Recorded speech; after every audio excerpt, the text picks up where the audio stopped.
दिल्ली से अहम खबर, जहां बीजेपी एमपी गौतम गंभीर को धमकियां मिल रही हैं और इस सिलसिले में गौतम गंभीर ने डीसीपी शाहदरा जोन से शिकायत की है।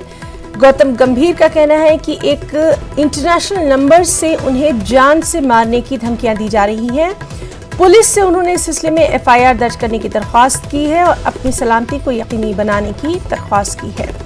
तो इस वक्त की अहम खबर दिल्ली से, जहां बीजेपी एमपी गौतम गंभीर को जान से मारने की धमकियां दी जा रही हैं। इस सिलसिले में गौतम गंभीर ने डीसीपी शाहदरा जोन से शिकायत भी दर्ज करवाई है और जानकारी दी है कि उन्हें इंटरनेशनल नंबर से जान से मारने की धमकी दी जा रही है। इस सिलसिले में गौतम गंभीर ने पुलिस से एफआईआर दर्ज करने की दरख्वास्त की है। साथ ही साथ अपनी सलामती को यकीनी बनाने की भी गौतम गंभीर ने दरख्वास्त की है।